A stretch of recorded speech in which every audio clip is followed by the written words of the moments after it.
Uh, right. Uh, hey everyone. My name's Stump, and I'm about to be doing Spyro 120%. This is a game where timing starts when I gain control of Spyro in game, so I'll count down to that point once I start the game. Alright. So let's do this.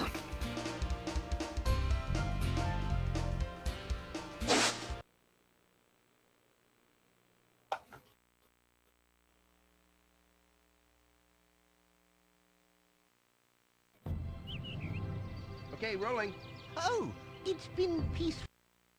It's in the fade in from this. 3, 2, 1, go. Yeah. This is again Spyro on 120%. In this category, what I have to do is the gems, all of the dragons, and all of the eggs. Rescue by touching them. Each one has a cutscene where the dragon talks to you about something. Every single one except for that first one is skippable. It's the only one we had to actually listen to. But the first thing that we'll do is flight, which is the flight level of the first world of the game. Each of the 5 main game worlds flight level. Each one of these has 4 groups of 8 targets. The gems that are in the level, you have to get all of them before time runs out.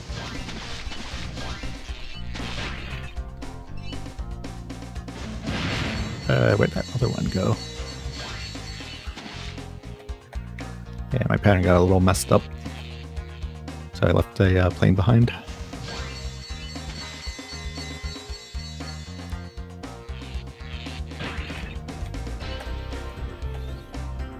The flight level, there's the home world, which you briefly saw, and there are 3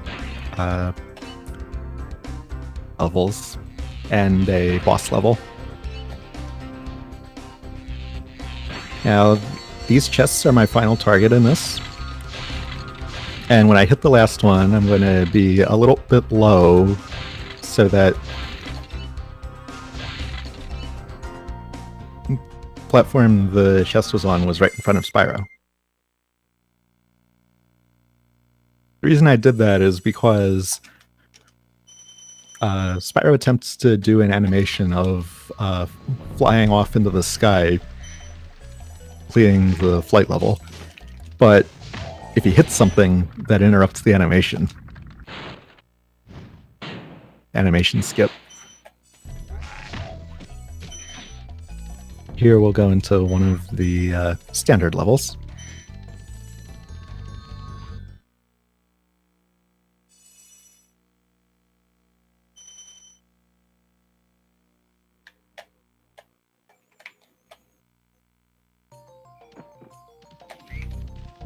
Yeah, this passage down here have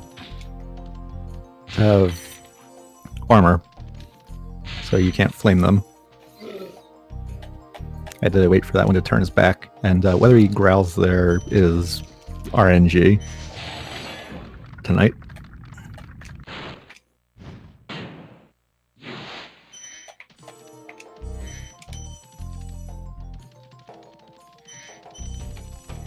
That's one of the few random elements of the run.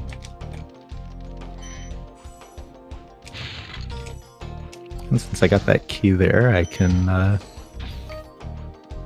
this chest here. So what I'm going to do, I charged over the spot where all of that chest gems were spawning, and then stopped, and that sort of causes the game to automatically home in on you. So that helps in collecting them. About to do a wall glide. Didn't quite get that. When you glide against a wall that's steeply sloped upwards, and the angle doesn't push you up that far, the rate of descent, or in some cases even gain extra height. I'll let you make some glides that you can otherwise.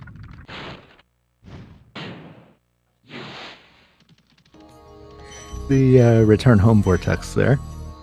I have to do that at least once to level to open up the dragon mouth containing the portal to Toasty, which is the boss level of this world. To go out of bounds from where the town square portal is that we haven't seen yet. This category that only saves a couple of seconds and is very hard to do. So, get this way.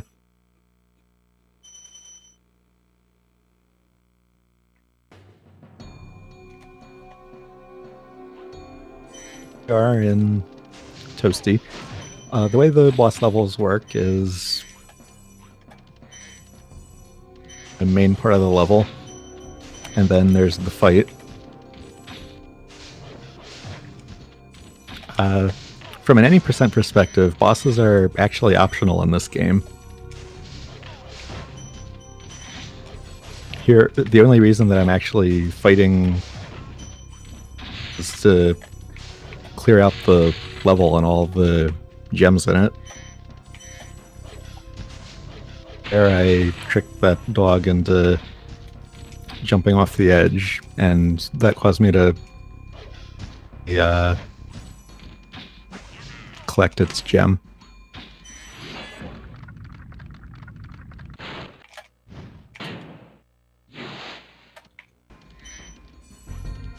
There's Toasty, and 3 hits will defeat him.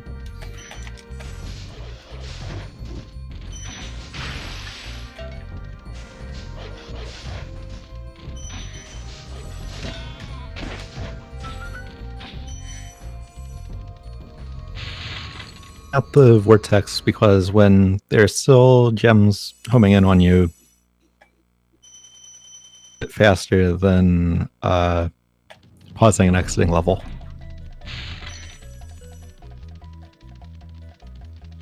It's only a couple of exceptions. Every time I'm finished a level in the rest of the run, I will be pausing and exiting level.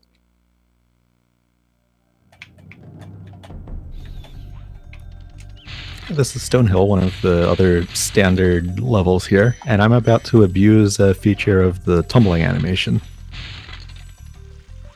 Was what I did there. Some surfaces, like the water spout there, aspire to enter that tumbling animation when he lands on them. Holding the jump button as you land on them happens even if you are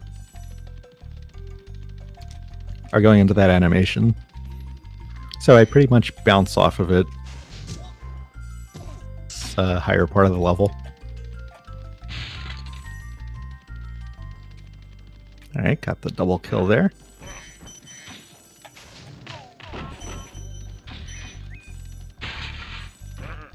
Expands more than you might think.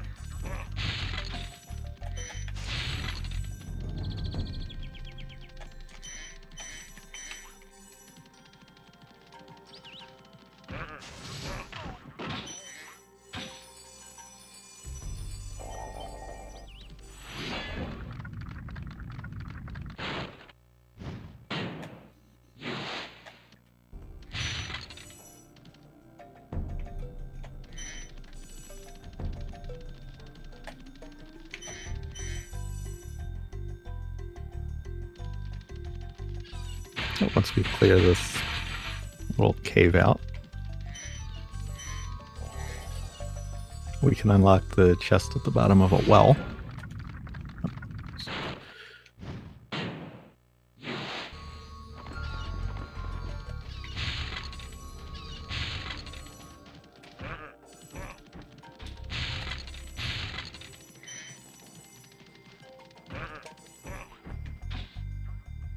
Grabbing all of the gems from that. Every time I'm rescuing a dragon, I'm trying to be angle to the place where Spyro would be at the end of the cutscene. That is that I until Spyro has walked there. So it saves a little bit of time to make sure that you rescue dragons from the right direction.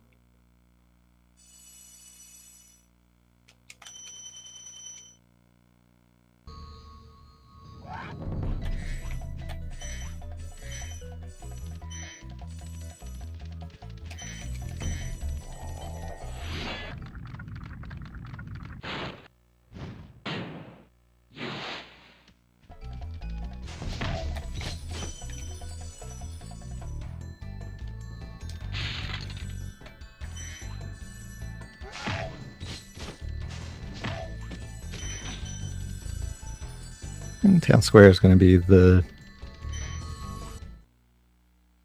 last level we have in this first world here. Things in it that we... mainly types of chests that will be with us throughout the game.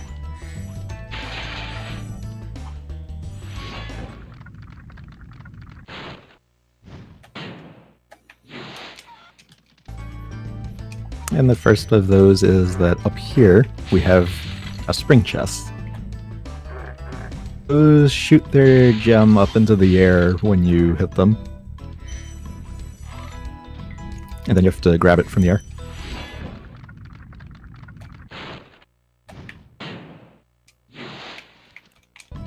They're easily dealt with when there are small numbers of them, but sometimes they come up in...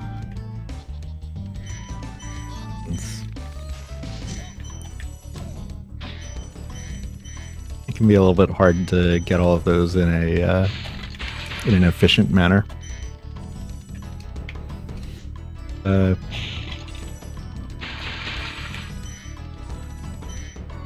Defeated an egg thief there. Oh. I got the bull right on top of the dragon platform. This is probably the closest pair of dragons in the whole game.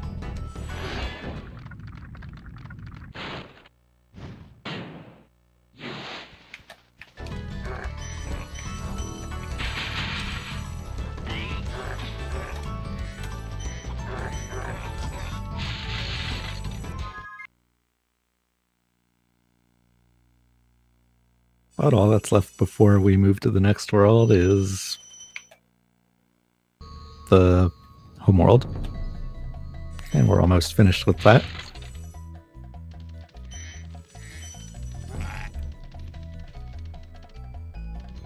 Things along the way to the balloonist that will take us to the next world.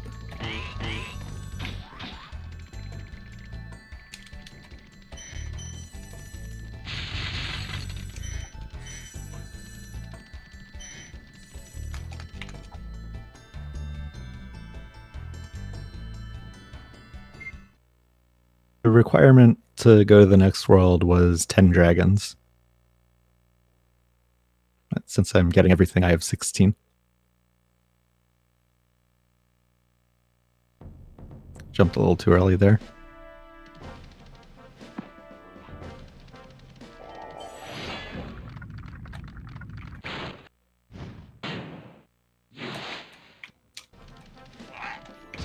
This is a more desert-oriented world.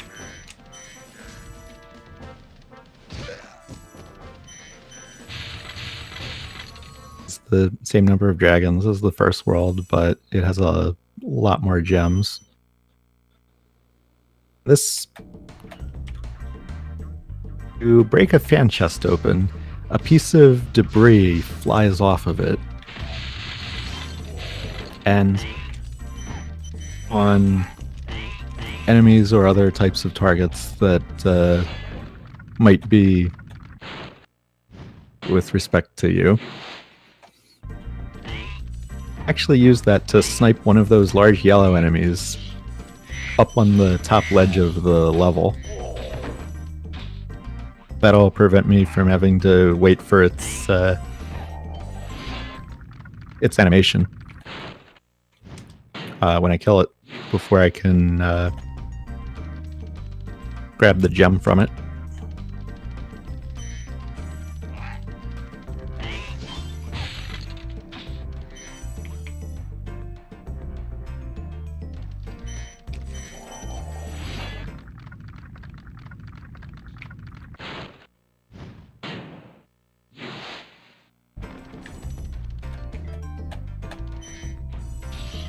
That 25 gem was from the sniped enemy.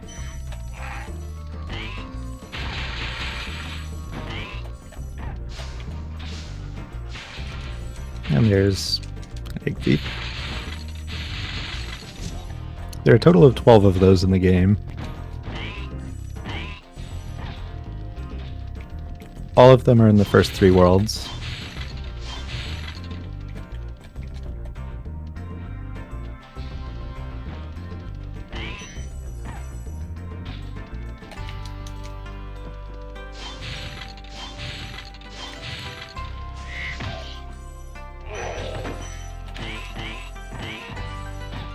And up on the side of that post. Hitboxes extend down a little bit from where you might think they are. Past the posts that the birds sit on is enough to kill them.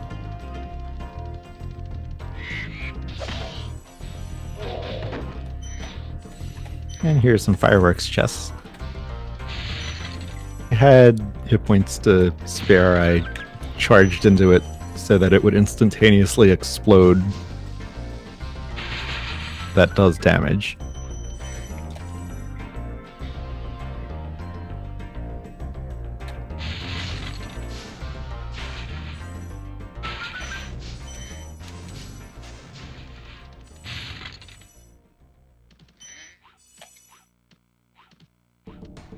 I flamed open that extra life because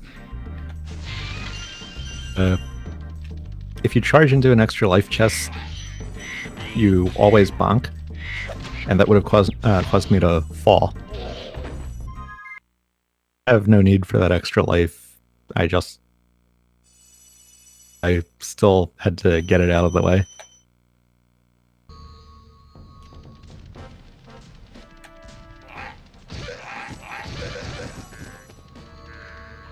The passage around the back of the area that I'm entering this in,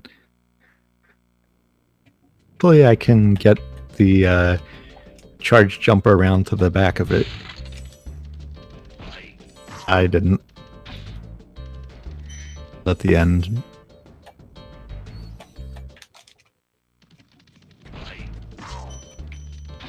Now, all of those pots have gems in them. So I have to make sure that I hit every one of them with a flame at some point.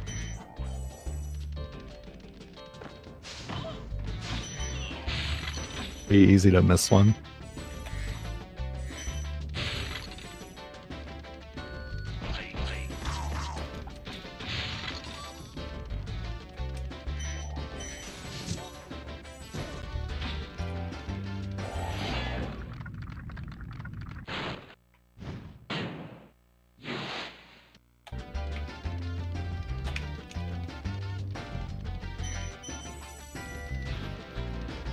And here I'm going to take advantage of a quirk of combining charges and with gliding.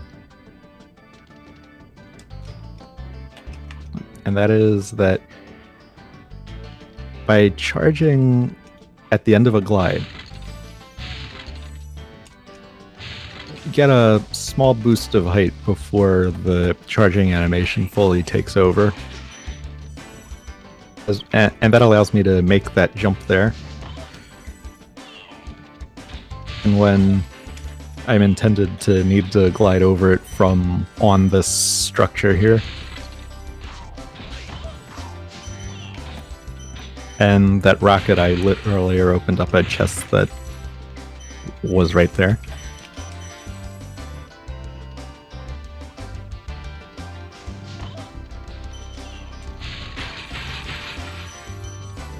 Normally that 5 gem doesn't bounce onto that upper part.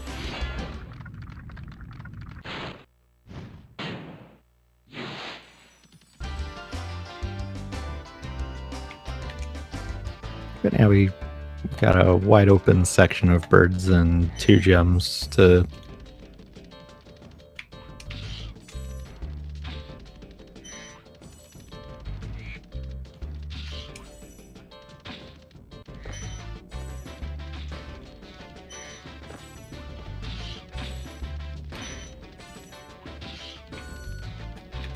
those large bird hitboxes. Anywhere near me when I'm charging, and down it goes.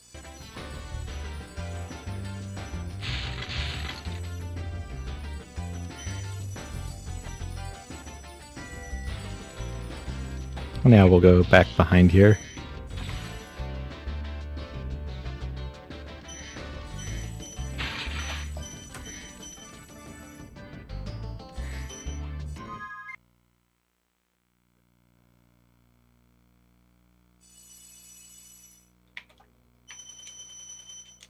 Oh, that one spawned pretty far. I had to make sure I pushed the cannon far enough left because otherwise it would home in on the spring chest that's far away. That rock with the target painted on it opens up the path to, among other things, Night Flight, which is the flight level here. But flight level requires you to do some special task in the homeworld.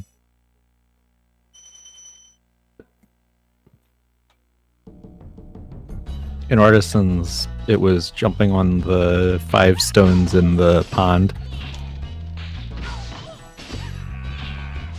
You may notice I'm leaving some things behind in this initial area of the level.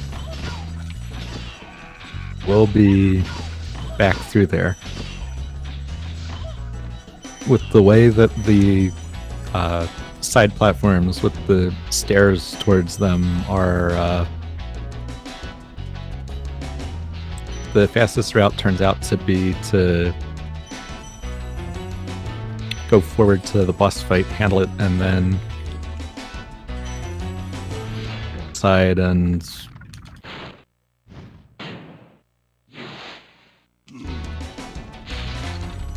the beginning of the level. But here's the boss, Dr. Shimp. Now I'm getting to his left here because to wait for him to finish turning around at the end of his animation there. So getting on that side of him reduces the angle he has to turn.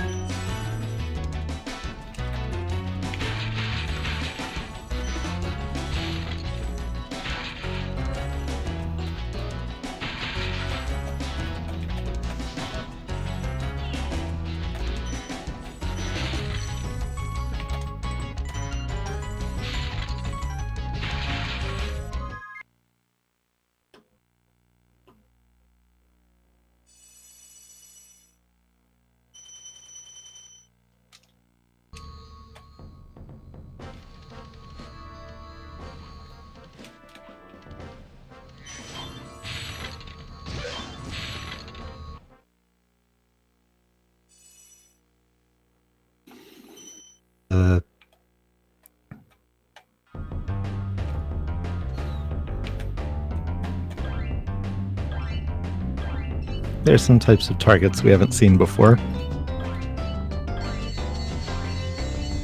The thing about this one is that this is the only one that has no moving targets.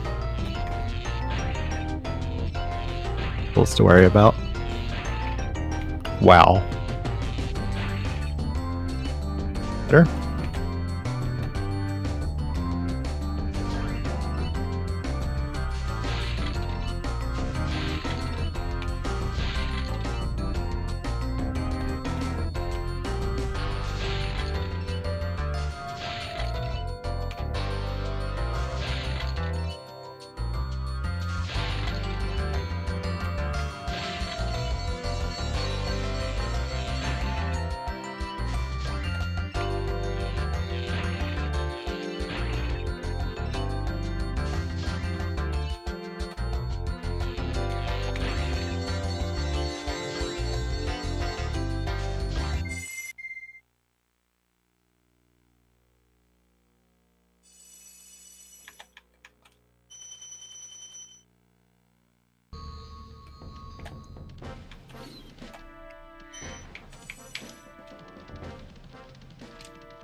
Now, I jumped off that little hill there to make sure that I was in the air when the for getting an egg from a defeated egg thief began. And that caused the cutscene to be skipped.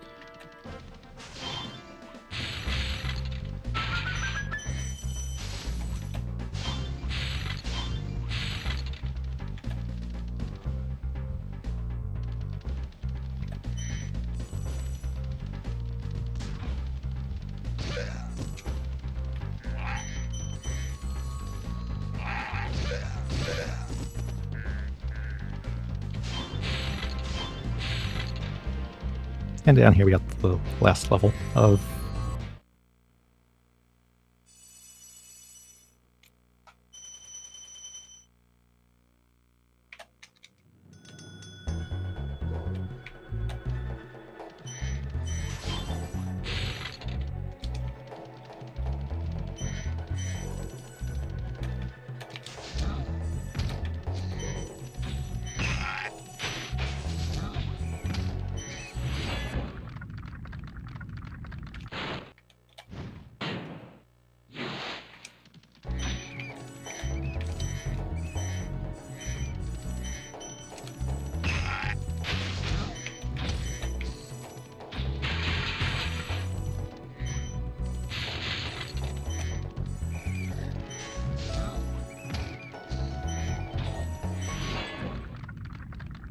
The lock chest is off to the side of that room, but the key is down here.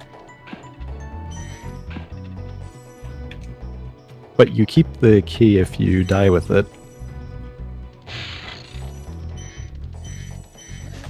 And thus, I just warp back up there.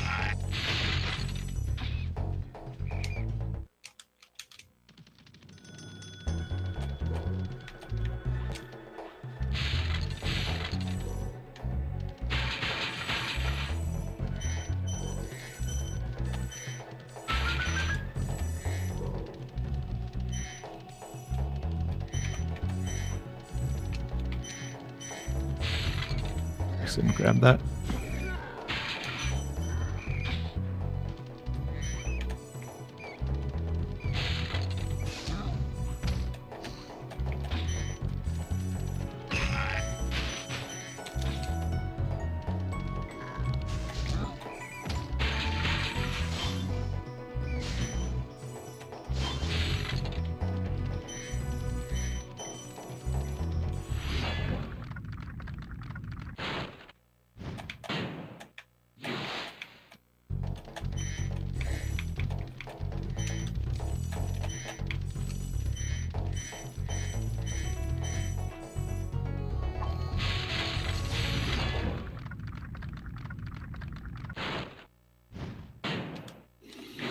And this, when this trick works, it's known as magic stairs.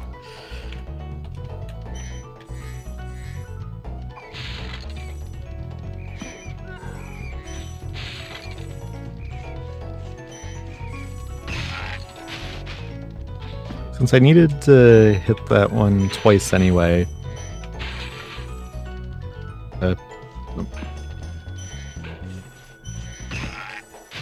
did that towards the most out of the way gem.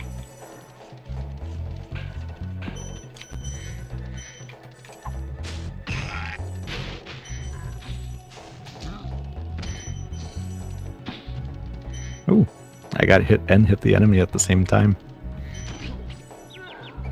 Never had that happen before with that one.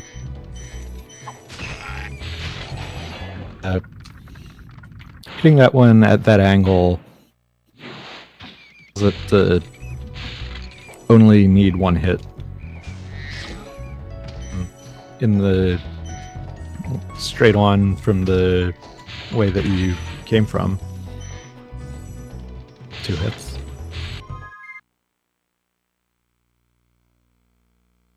Also, all of my preferred speed games are from around this time.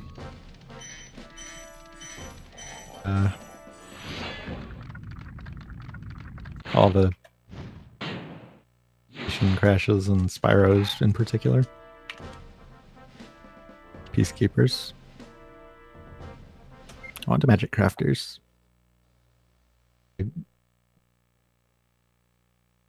Requirement for this would be 1,200 gems, but we have a lot more than that.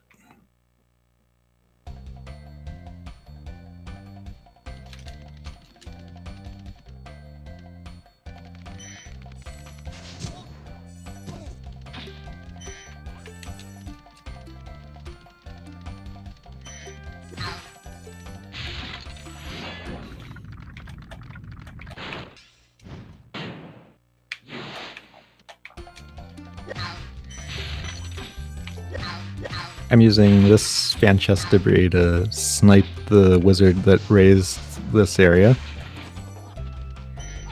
Actually got behind.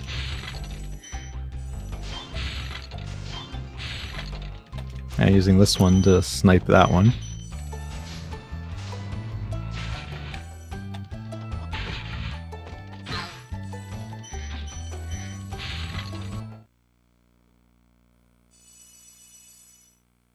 Are in Alpine Ridge.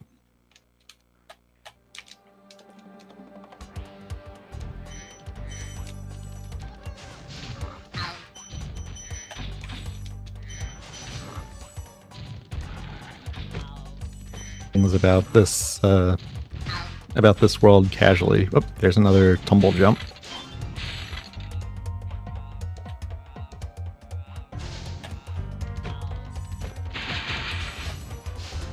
Is that there is enemy interaction.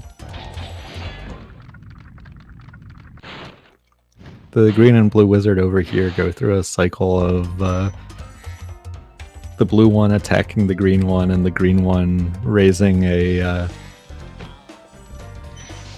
round to trip the blue one. And sometimes the ones with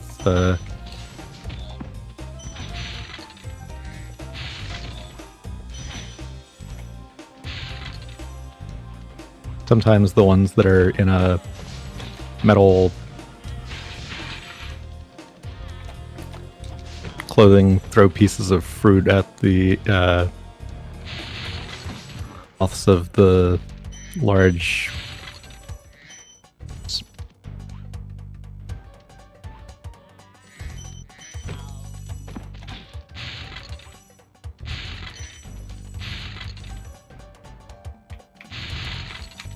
I was on a part of the cycle where this platform was lowered, but if it were raised enough to the right side of it, that enough to the wizard to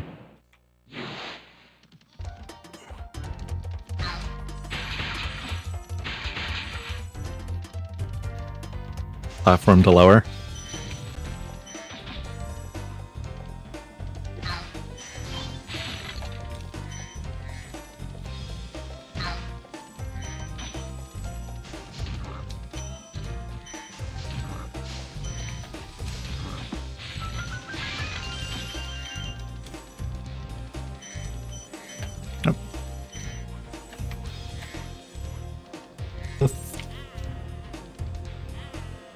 using those green ones when you're trying to charge them is that they run around.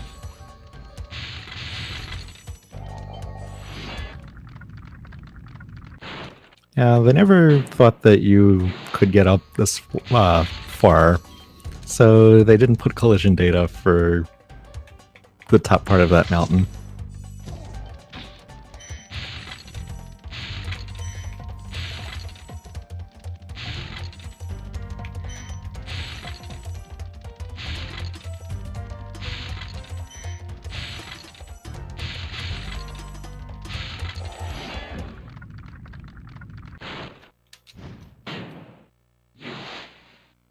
And if you charge this one from just the right angle, it does not put you off the platform.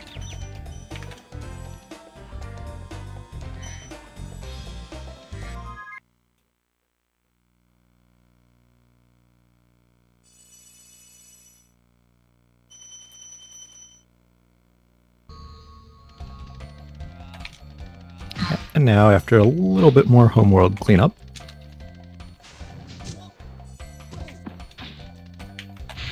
we'll see our first supercharge.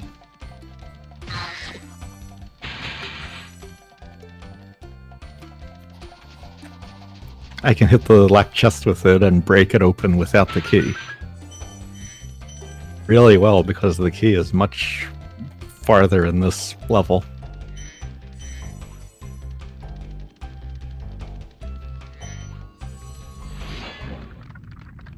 A few levels where I can skip the key like that.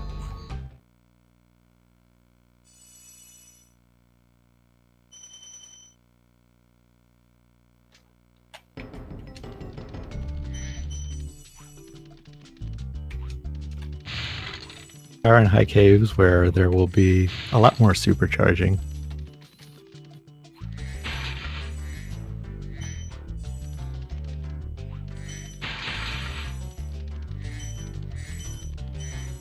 There you can see the impact of rescuing a dragon from the correct side. Supercharged through these spring chests. They spawn their gem right on the ground, so I automatically get it. Shooting fireworks chests with it explodes them without hurting you. Because you can't get hurt by most things when you're supercharging.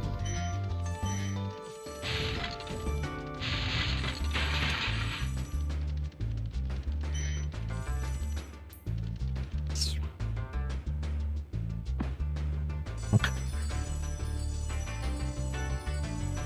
Just going to go up to the top of the supercharge ramp anyway.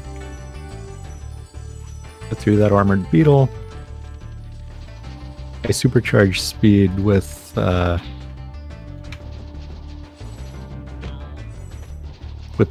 steep sides of the columns.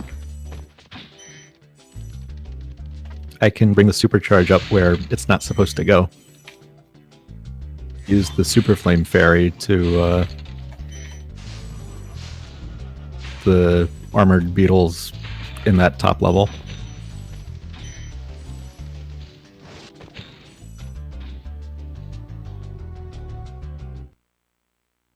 That comes from a fairy.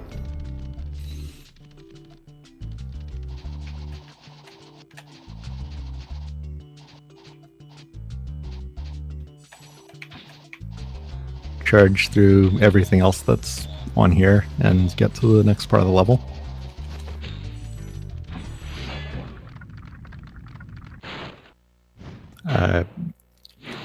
Bringing the supercharge up to those higher caves is known as fairyless because you don't use the super flame fairy.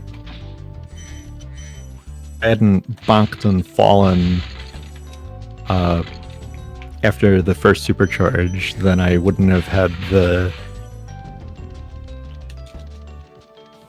wouldn't have been the involvement of you from falling into that pit either.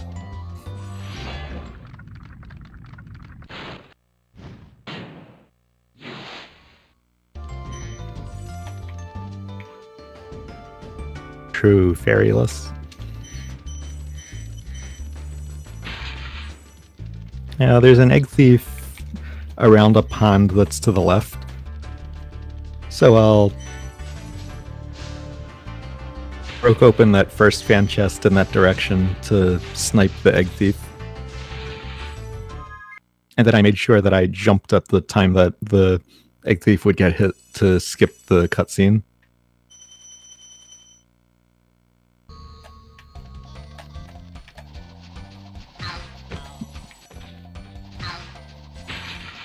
Light green wizards have annoyingly small hitboxes.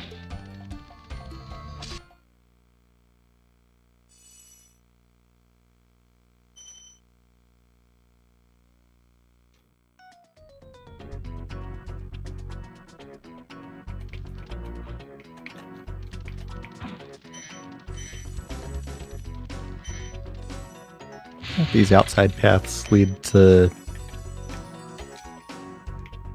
elevated platforms inside the where there are chests and the blue wizards. Attempt to do a wall glide here to save a few seconds. I spawn near where I would have ended up, so it's not that big of a deal. I went in a little too far, so glide.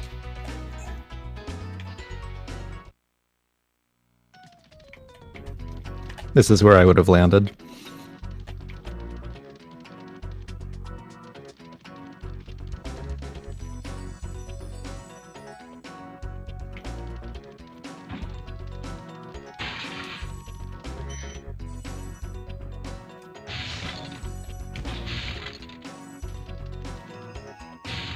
Now we've cleared the first part of the level, so the fun can begin. And the fun here is stacking supercharges.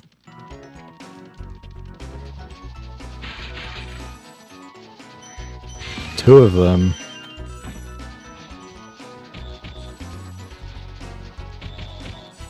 Go a lot farther than you can with just one.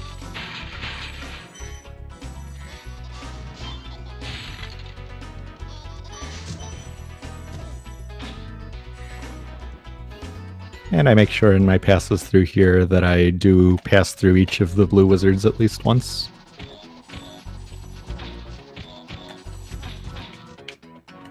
Yep. Oh, that would have been so nice. The thinking I got 2 supercharges off of that one ramp. Then I went through that armored chest without opening it.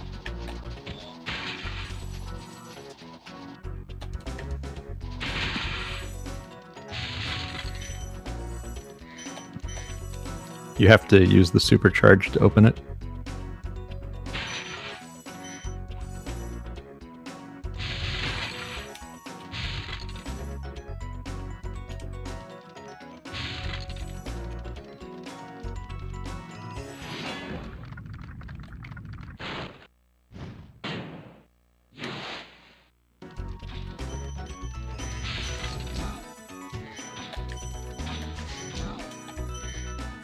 And this egg thief is the last one in the game.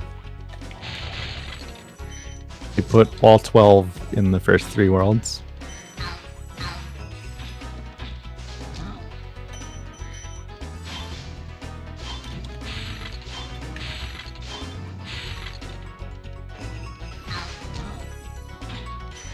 Actually tells you about the mechanic of opening the flight level of Artisans, that first world.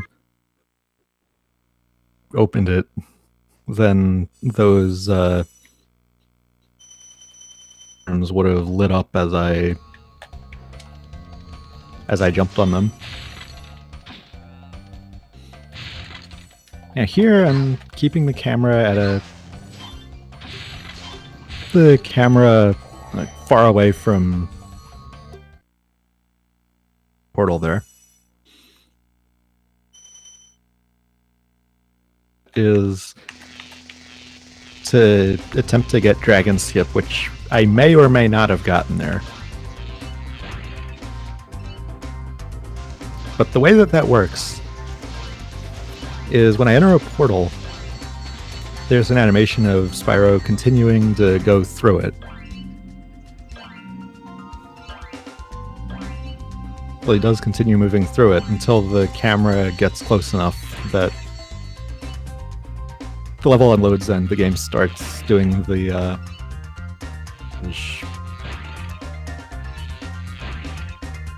things. And the dragon that was there to be rescued on the other side of the portal was still there and still active.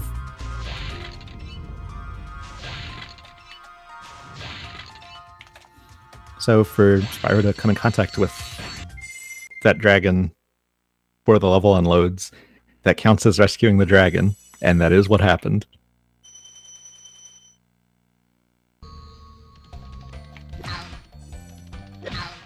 To sit through the cutscene.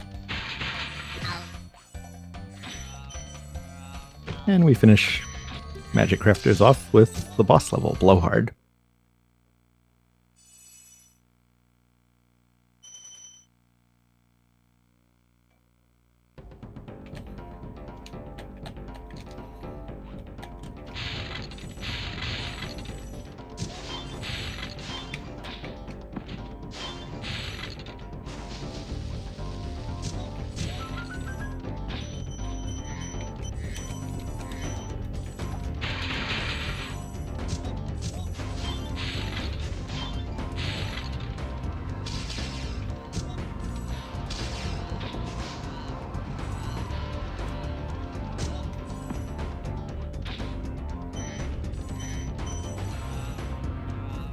Those are a slightly larger variant of the green wizards.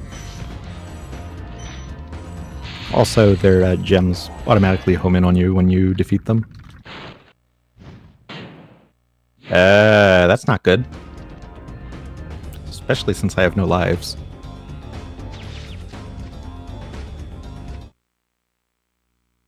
We'll start the level again.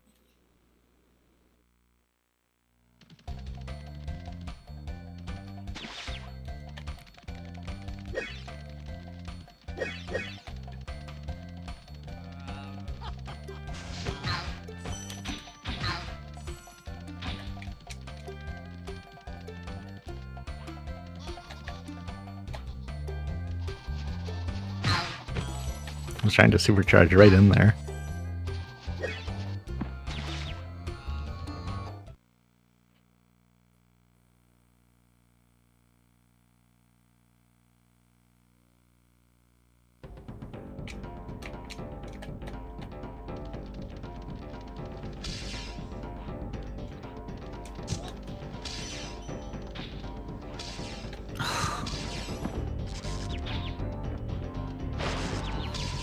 Sniped by a green wizard ends.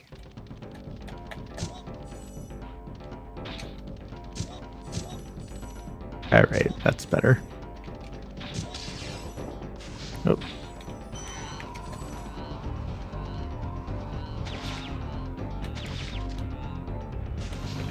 Alright, touch the dragon just in case.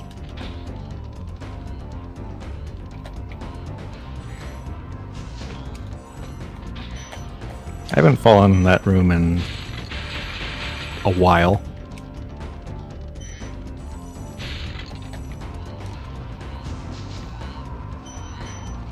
What's going on here? Okay, that's better.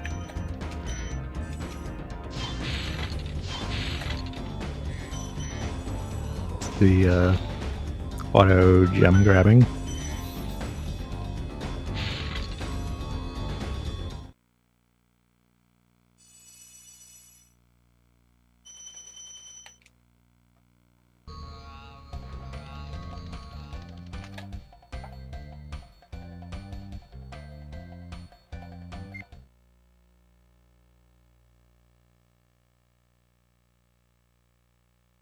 And now we're in Beast Makers. World number 4. This one's mainly swamp themed.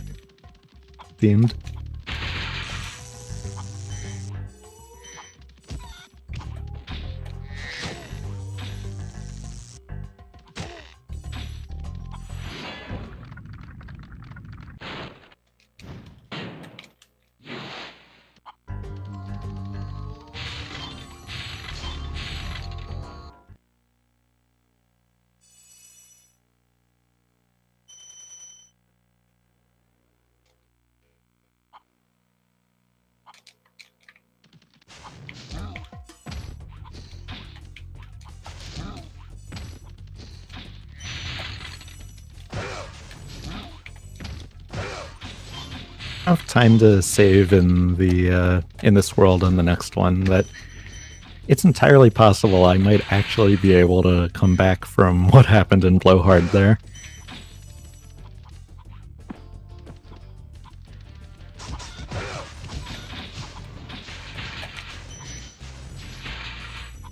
As nothing else like that happens.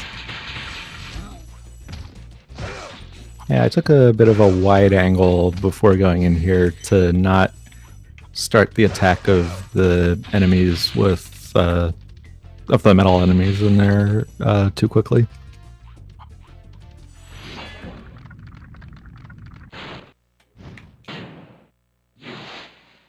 And we do a wall glide over here to not have to go over here from the end of the level.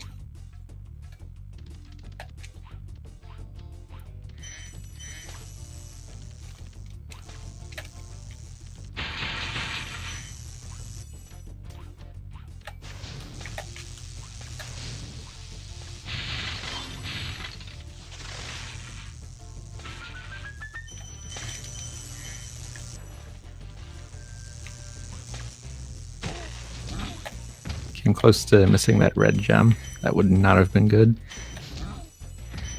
Got far enough forward in the cycle that I'm going to miss the really tight cycle. Wait for that first one. There was a... I could be 2 cycles ahead of this, but getting the second one is... tight.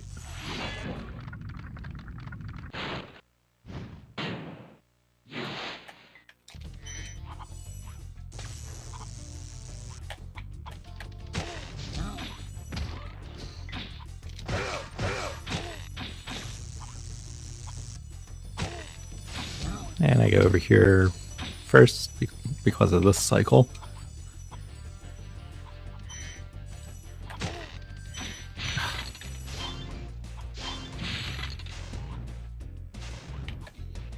This fan chest usually snipes one that's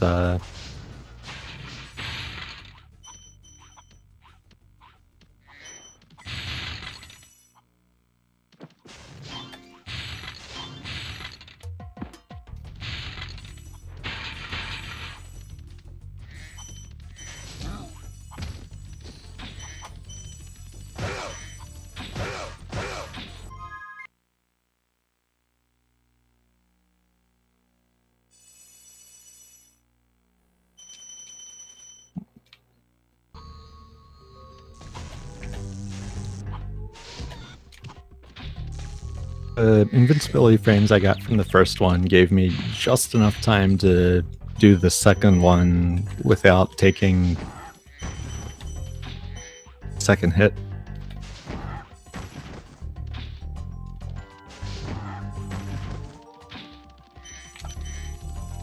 And down here we have the flight level of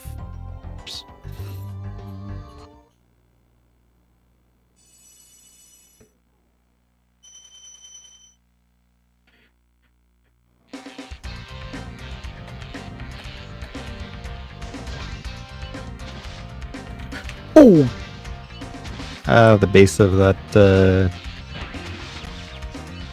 cut my glide.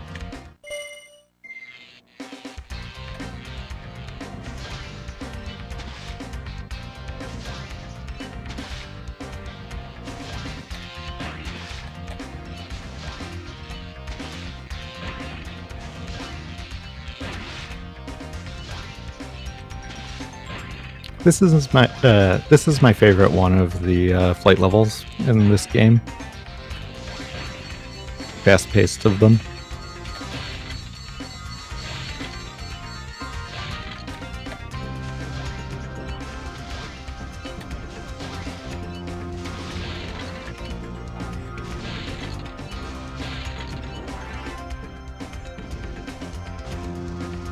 Not if all the cycles are messed up, though.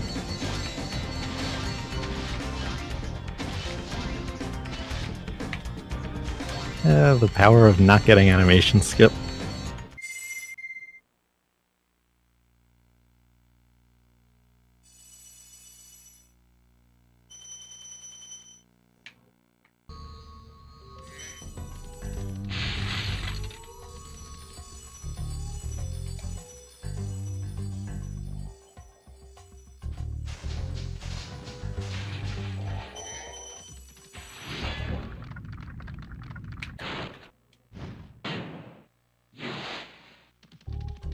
Ooh, I'll have to get that red gem afterwards.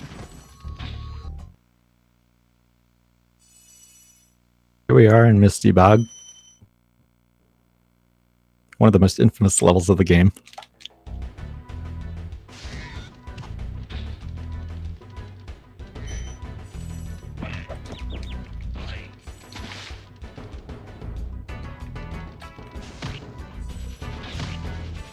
Reasons.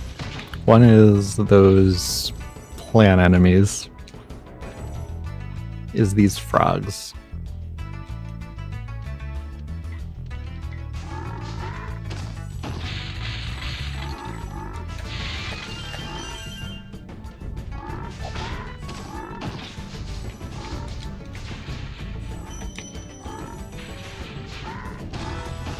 Both are highly vicious and highly annoying.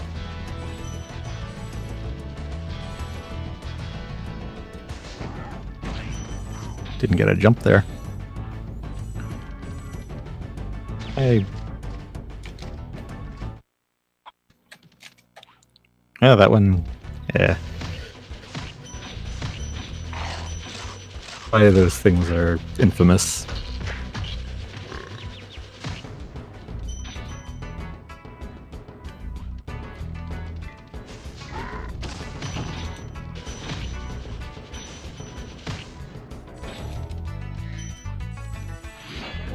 Yes.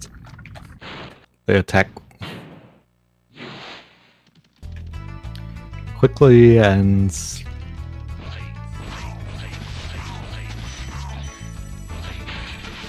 their animation is long.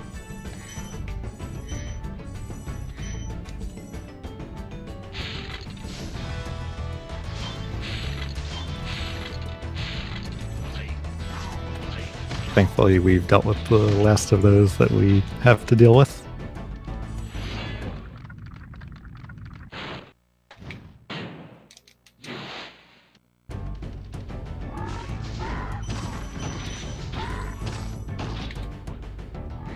Frogs to deal with.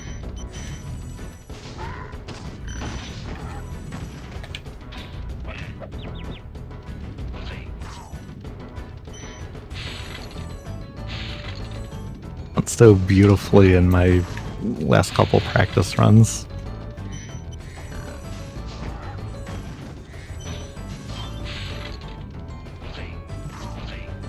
I wish it were going this well for this one.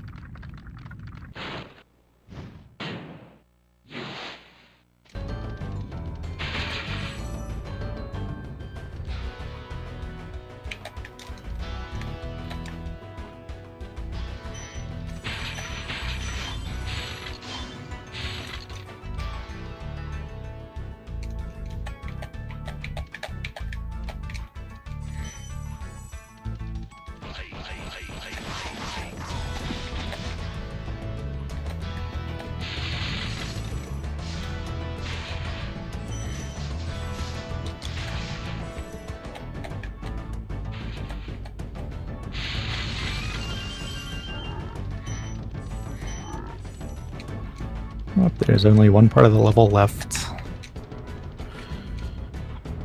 one of the toughest parts.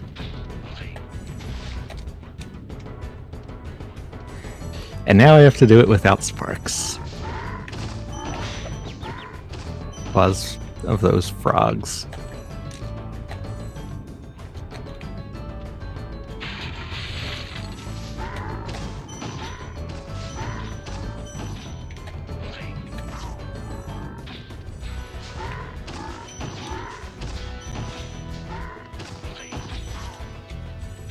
And without sparks, I have to every single gem on the ground.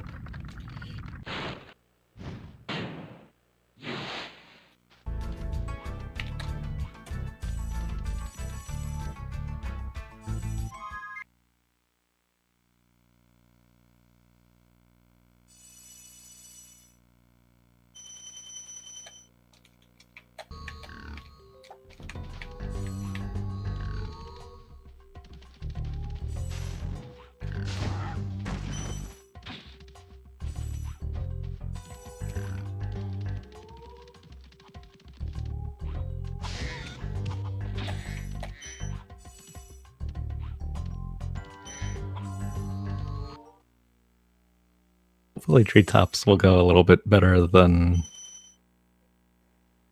Misty Bog did. More supercharging to do. And some interesting ways to combine them. And to abuse the physics of supercharge.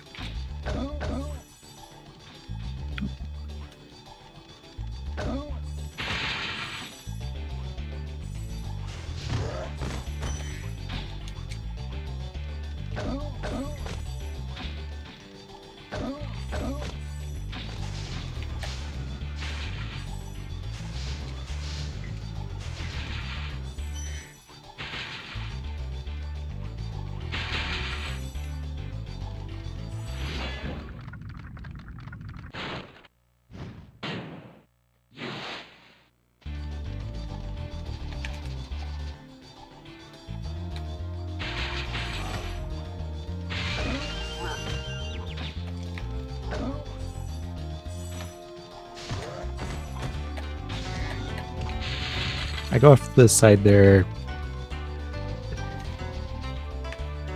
Supercharge through at least one of the spring chests there.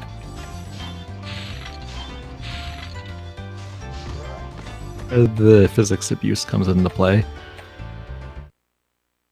By doing that jump and then charging down the ramp from the jump,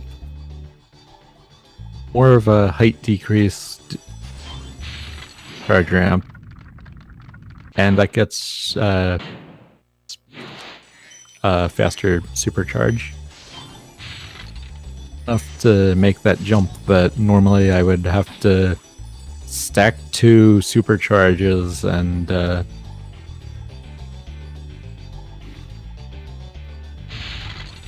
make a very counterintuitive jump to get.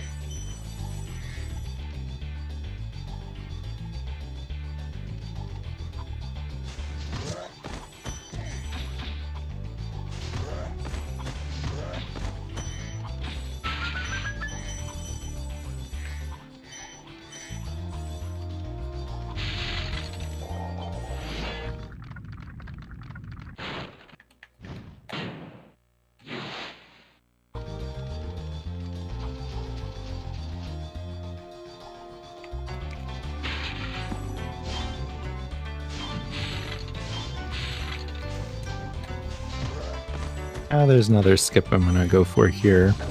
I hope with a little extra speed and the right angle there, which I did not get. I've gotten up top there without having to go through this whole dance that I'm going through now.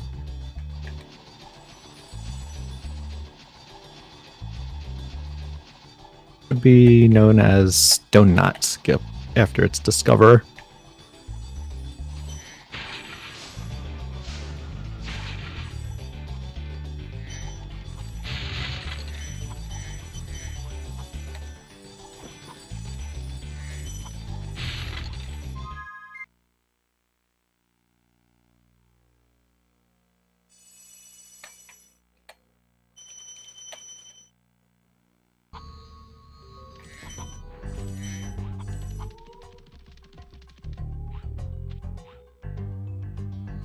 thing remaining in Pickers is Metalhead, the boss.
Itself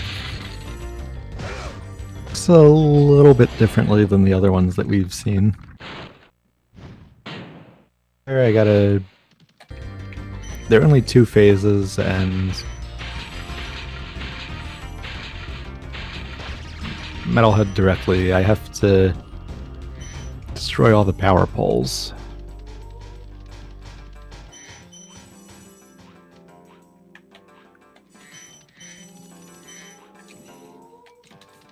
Sometimes Metalhead can help out if I or one of his attacks to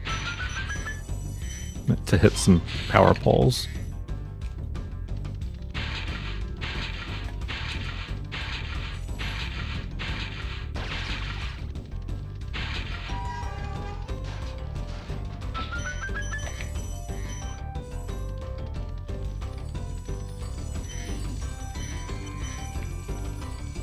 This glide here over to this area is very difficult to make a charge at the end.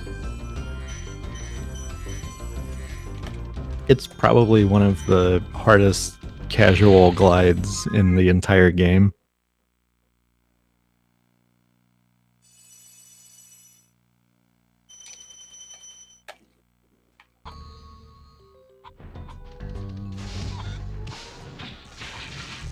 They definitely considered it too hard because version of this game they moved the chest and the gems that are over there to the near side. You don't have to go over there.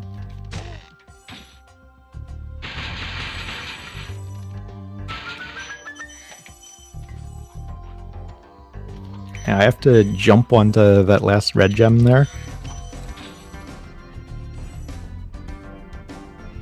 Because otherwise I would start the dialogue with the balloonist before I actually collected it, and it wouldn't count.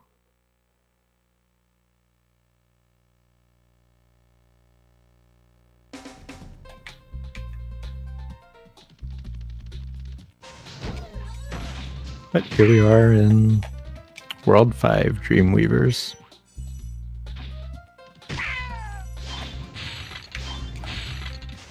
This is another magic-oriented world. But in a different way than Magic Crafters was.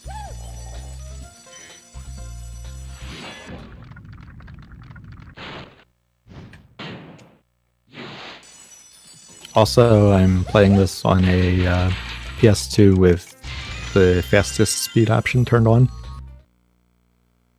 Saves a whole bunch of time over the whole run on loads.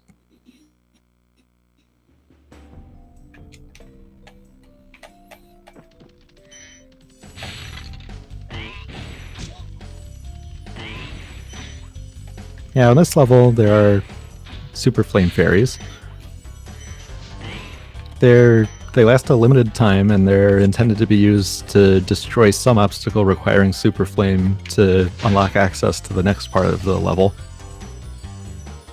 Efficiently fast, I can use that first one to break the barrier that I normally would need the second one for.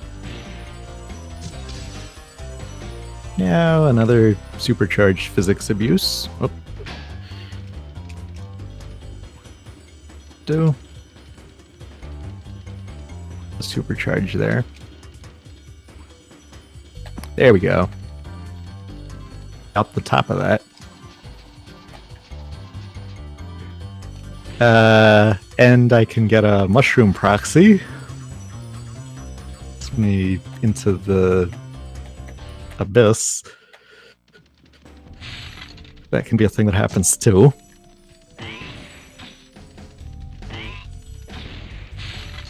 Oh, time to see if I can get fairy skip again.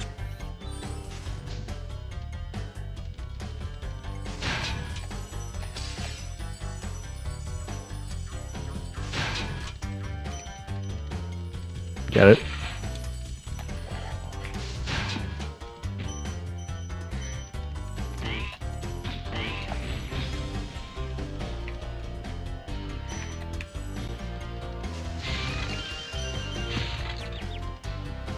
So I have to do this in the intended way.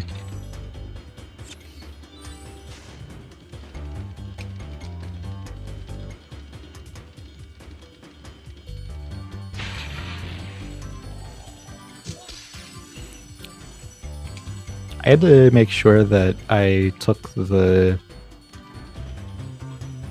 the area where that... Wow, I almost got again. I had to make sure I took a pretty wide arc around that turn supercharge ramp, because otherwise it's possible for the camera to get stuck outside the castle. The game crashes.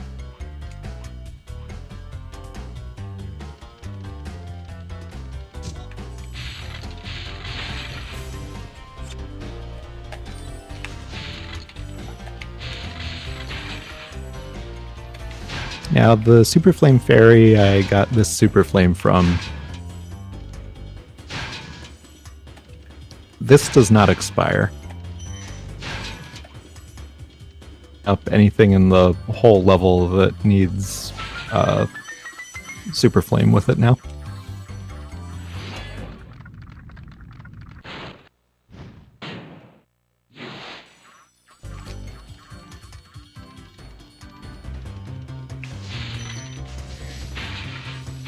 Down into the castle interior first floor.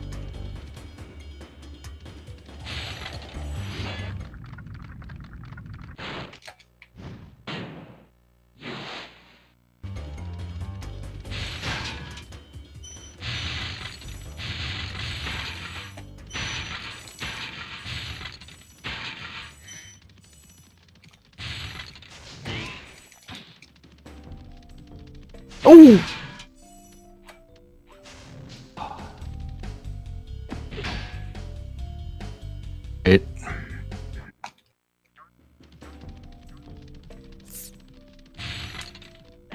Dying with the firing Super Flame is about the worst thing that can happen in this level.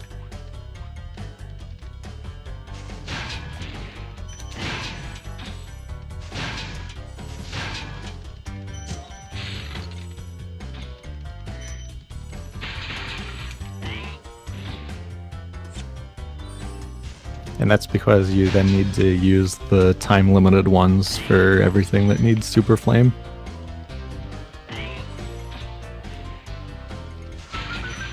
Able to squeeze that one, though.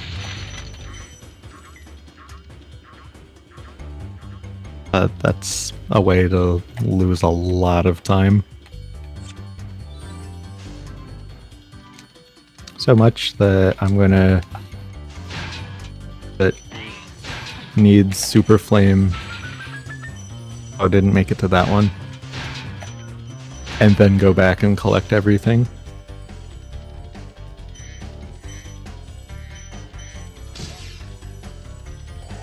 Oh.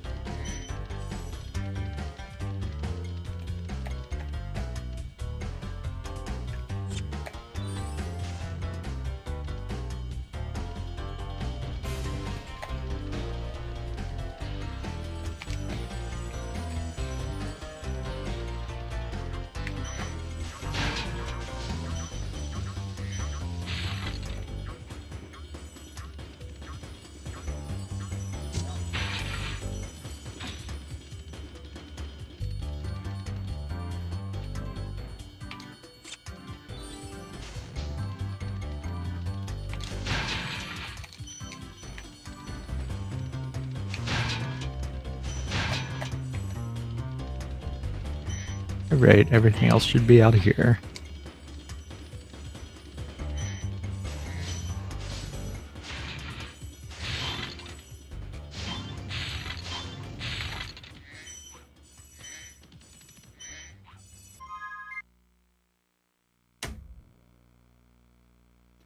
Yeah, that was a bit of an adventure, but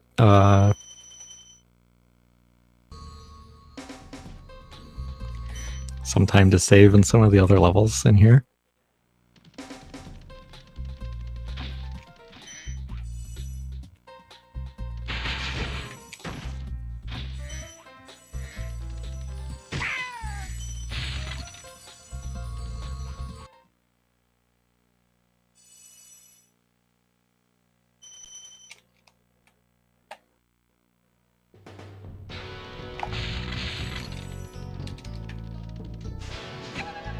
The special feature of this level is the lights. Where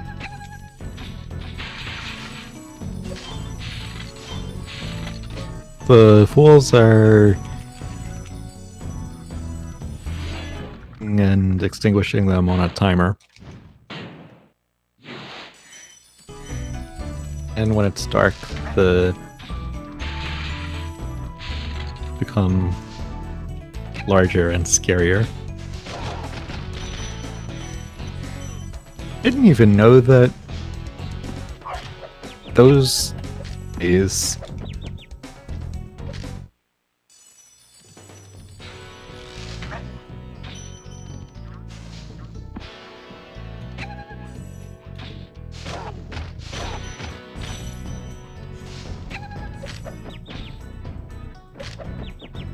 those turtles are very unforgiving.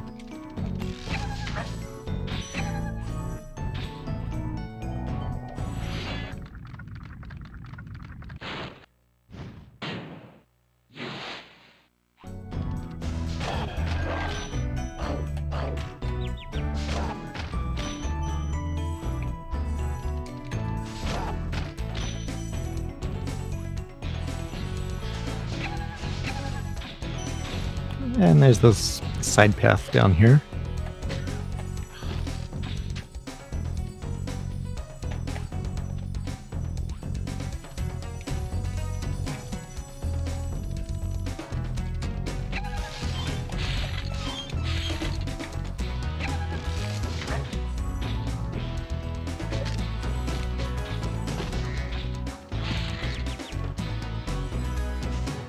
And that side path is what I have to use to access this entire other island that of.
From this dragon to these gems is a very critical section of the level.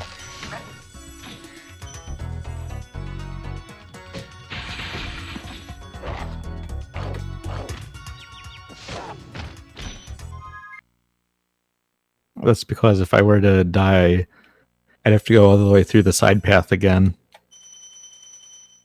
to light the rocket again to open the armored chest. This may look like a cycle I just missed, but it's not. The firing of the beams to the enemies larger is you becoming close to them.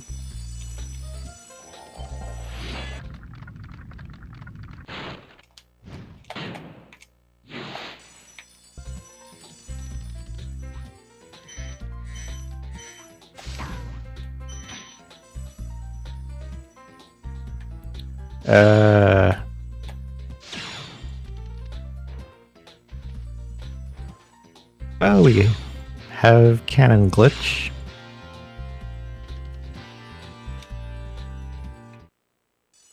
That had only happened to me once before in my last practice run before I did this.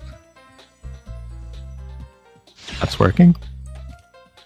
But sometimes it's possible that the cannon just won't do anything to one of the two of them.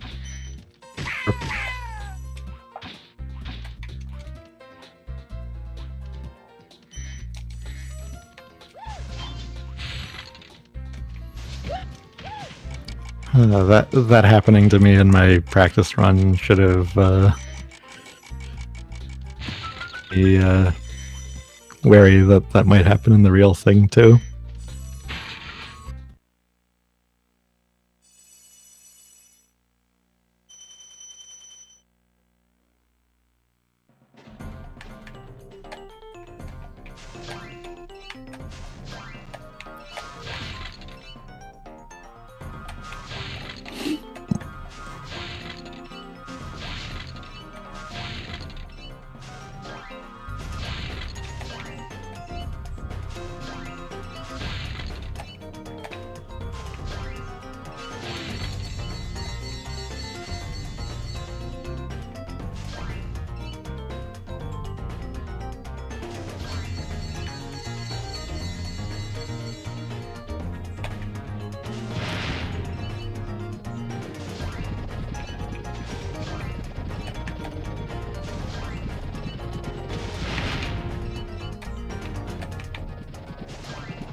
You're normally supposed to need to free the 3 fairies from the cages so that they can make a whirlwind there. But doing a charge at the end of your glide works just as well.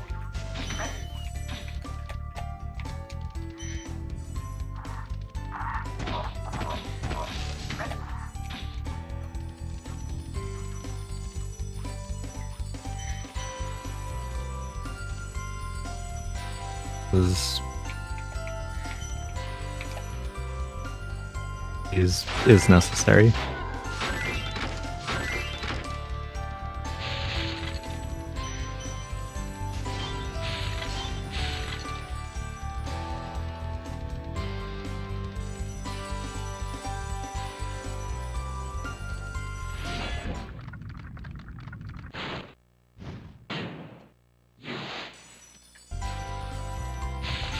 And by jumping around there... Oh, that doesn't work.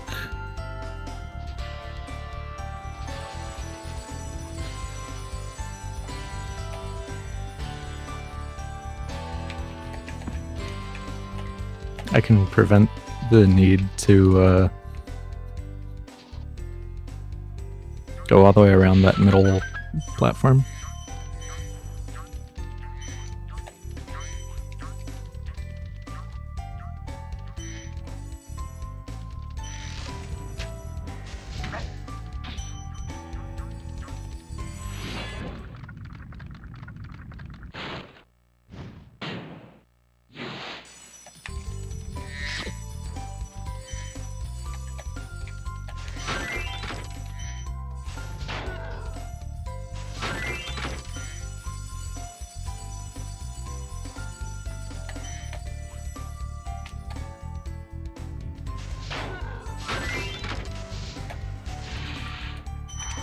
One of those fan chests sniped an enemy that I left on the path to the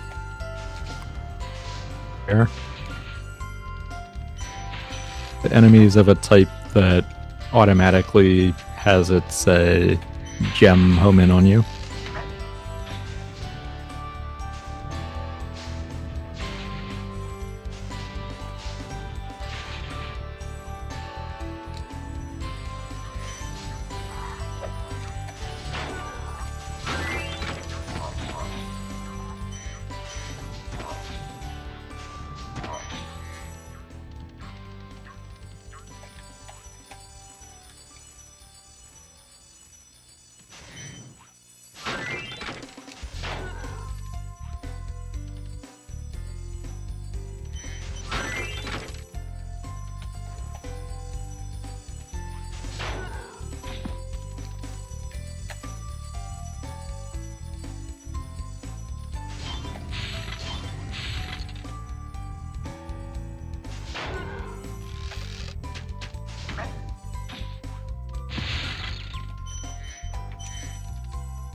Entire game, there's only one spring chest that a red gem, and that's the one. Spring chest height.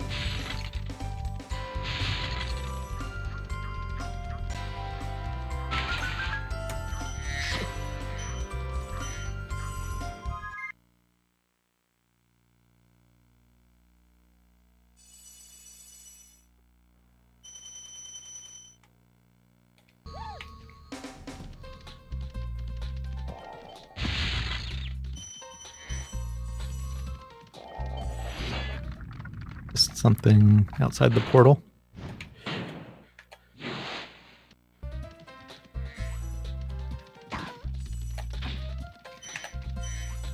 But we're nearly finished with all that's left is the boss level, Jacques.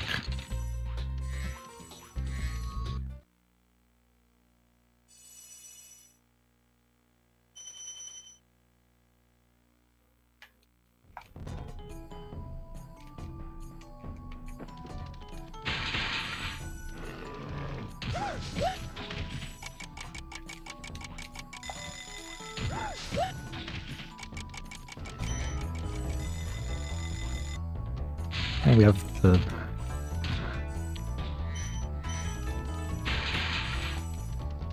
the fools serving as time switches. Able to get in and out of this cave fast enough to get back onto that and make that jump again. Going to raise those platforms. That's known as cake skip. Go off there.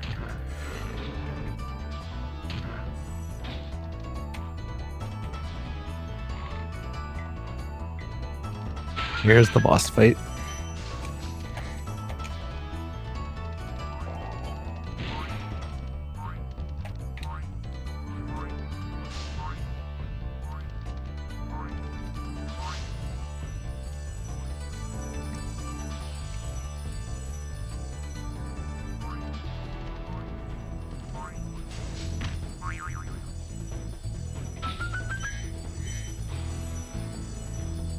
those 175 gems are the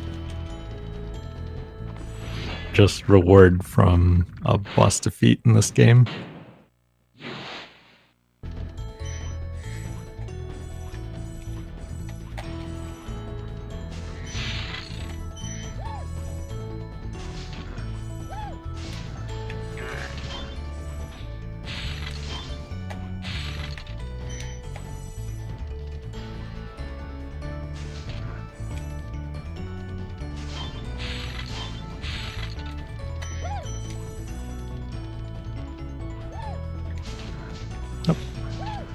There we go.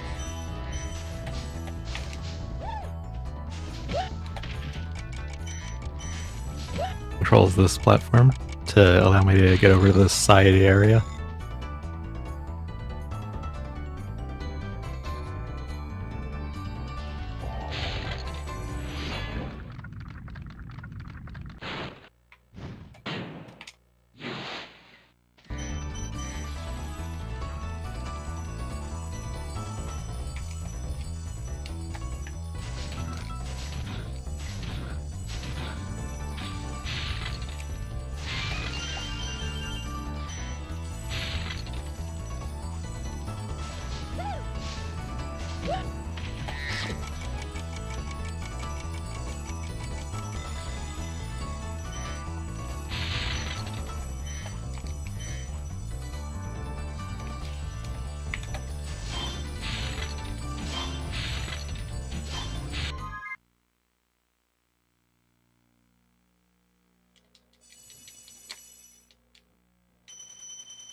But this will do it for Dreamweavers.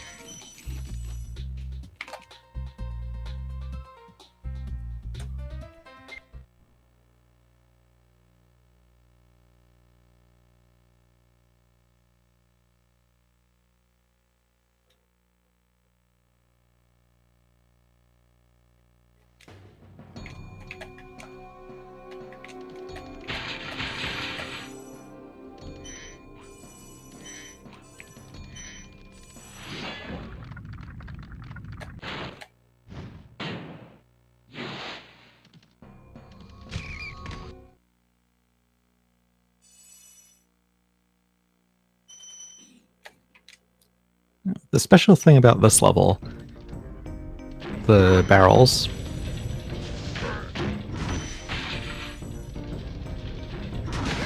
need to be hit with a charge, and then they fly into something and explode.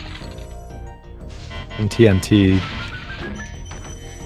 have a delayed explosion when you flame them.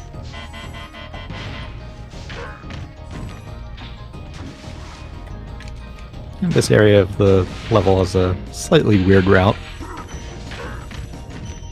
The platforms are.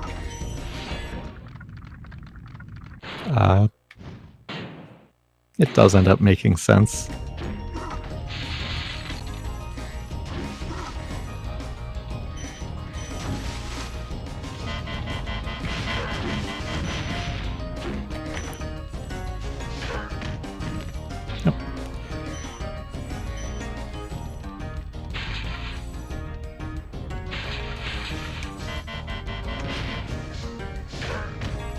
The trick here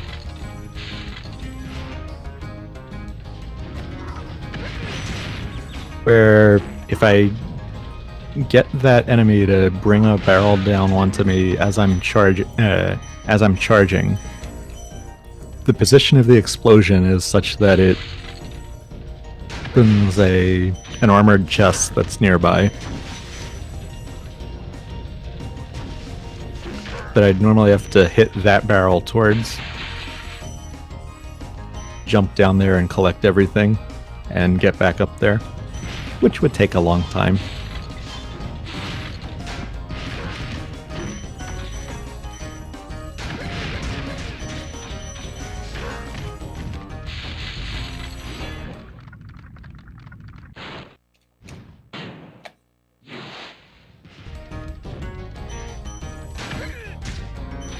It also pre-explodes a barrel there that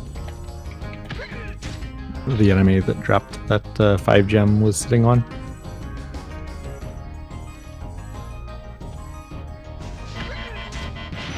I can hit this one between the enemies and the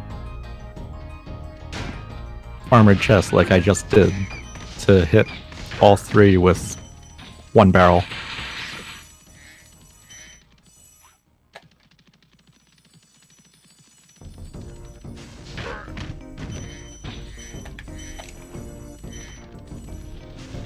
The barrels will pre-open this locked chest.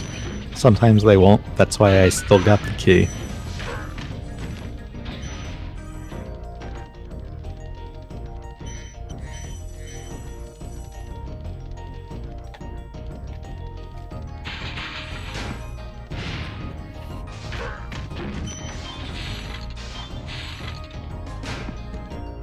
And the mechanic of this world is that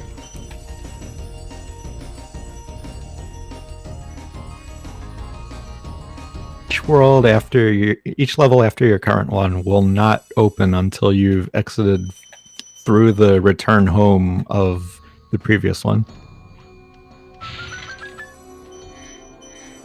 To use the return home from North Cove. You have to from this. A feature here is that these are armed.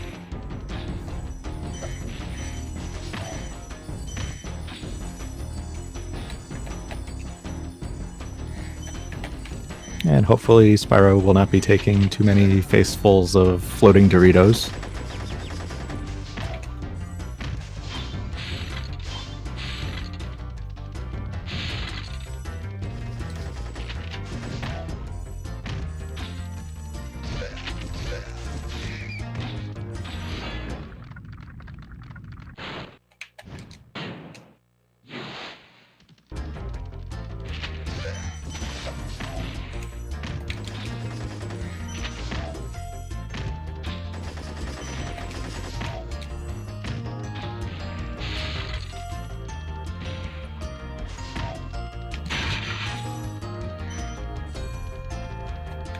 There are 2 supercharges I have to make.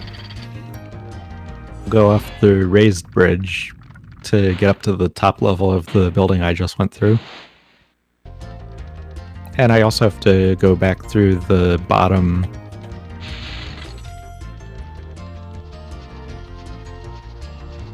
the armored chest that was earlier in the level.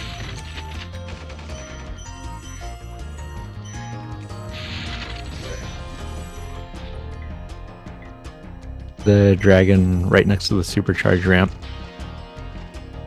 Spring works very nicely.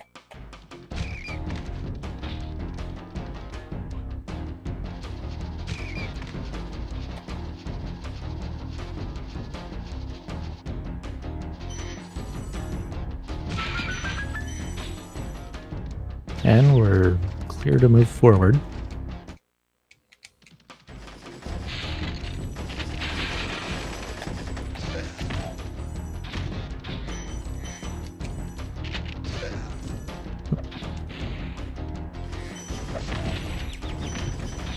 Ah.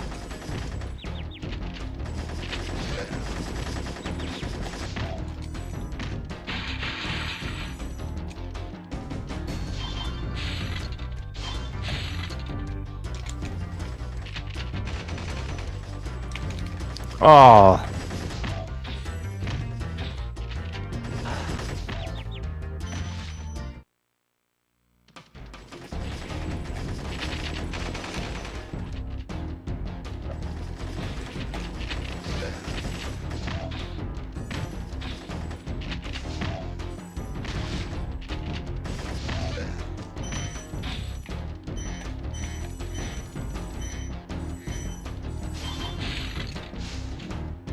We've braved the floating Doritos. We can go for the final boss.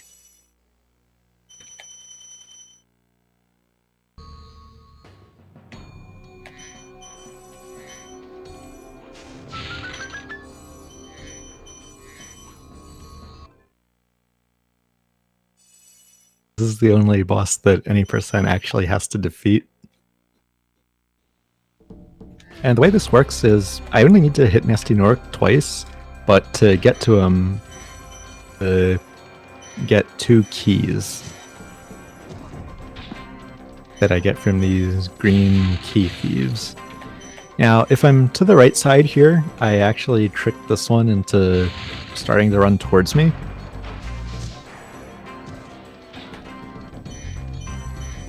That's the any percent strat.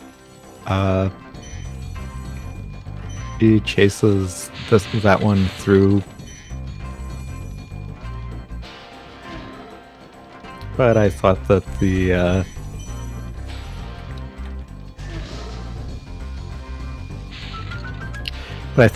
getting him going in reverse looked cool enough that you should see it.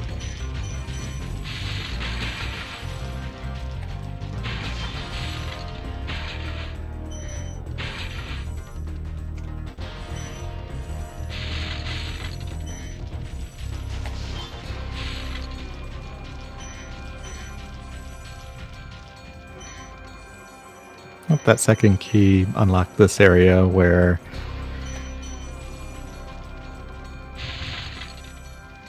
I have this course to chase him around.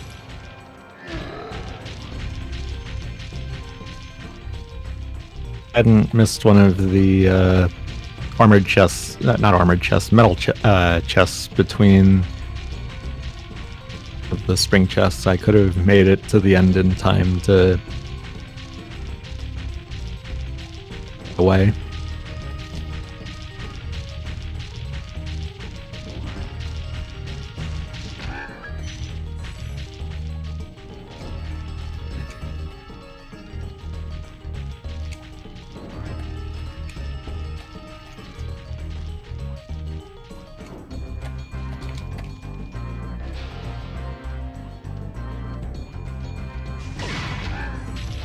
That's the end of the fight, but there is still a little bit left.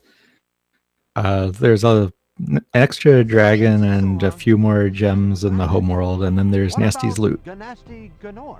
This is the extra 20% in 120%. You have to get everything else in the game. What will you do next? Almost have. I'd say the sky's the limit. And we're gonna have to sit through these credits.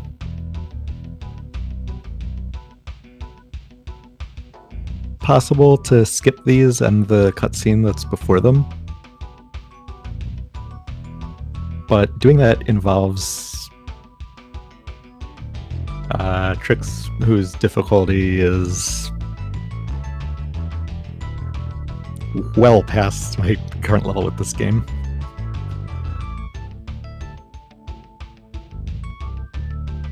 The way that it would work is that you would get invincibility frames off of one of Nasty Nork's attacks in the final area.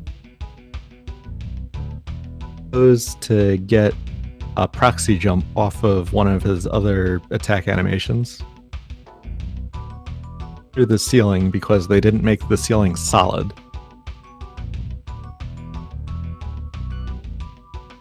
And then glide out and around and under. Flare back a little bit so that you flame upwards and hit him through the floor. End up in the lava that's at the bottom of the rooms. That causes you to die during the cutscene.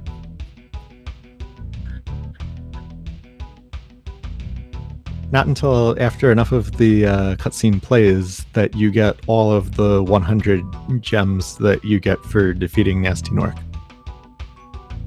Died at the same time, say, from one of his attacks, as you delivered the final hit, and would be over, or you got to 50 of the gems.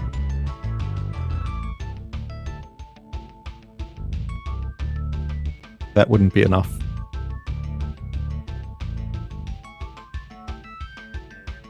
extra time save, it's most optimal to do credit skip with no lives so that playing in the Nasty Nork level and having to exit it, you game over and respawn in the home world.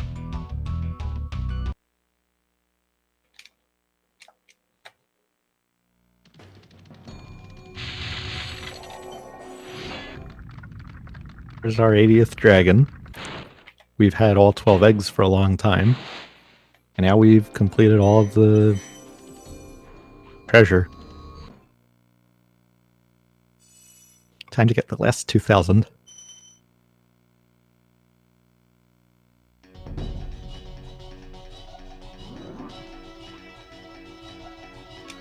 Now the way this level works is that Spyro can actually fly. High as the highest jump that he's ever started to fly from. Where these key thieves come in.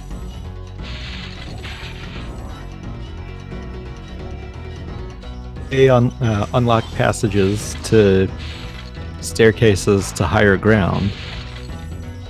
And off of that, parts of the level. I like that right there because you can see the fan chest debris mechanic in action.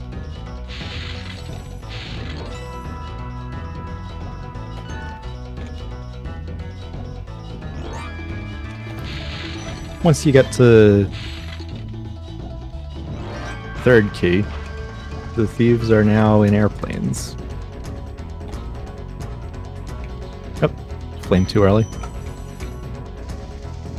To quick kill that one.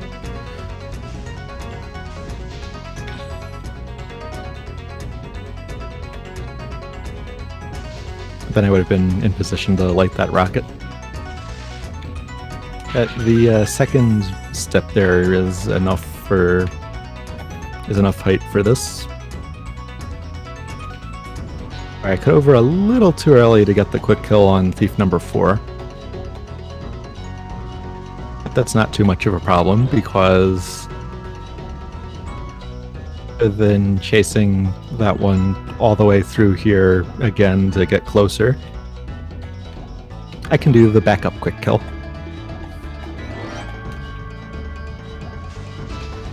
To get to the highest ground in the level,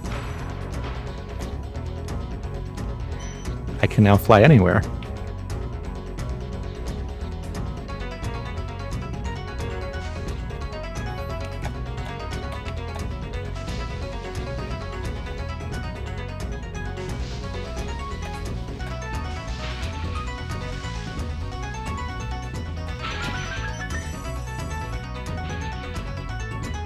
Right, 930 is the right one. And now all of the remaining treasure is down this passage and in this room, all in the form of 25s from these fireworks chests.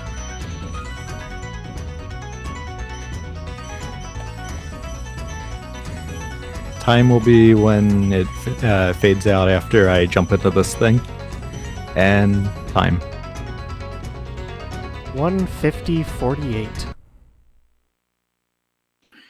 Yeah, for what happened, that's You've defeated Ganasty Gnorc, collected the dragon eggs, saved all the dragons, and every bit of treasure in the Dragon Kingdom. How do you feel? well, that was Spyro on 120%. I'm happy for the dragon world, of course. I certainly wouldn't want to spend the Thanks rest for of the my GG. dragon days butting heads with Nasty Nork and his weird minions. Wish that this run went as well as my practice runs did, but well, what happened happened. Hey, you came in underestimate. I felt that Nasty, in spite of his misguided nature, was a worthy opponent. Uh-oh. Most recent practice run actually would have PB'd if not for a couple things that happened in Dreamweavers, including Cannon Glitch. Hope you all enjoyed watching this run. My name's Stump, and well... was a pleasure to have you. I'm going to take us to the BRB screen, and we're going to be switching restreamers. There'll be a quick blip, but don't go anywhere. We'll be right back.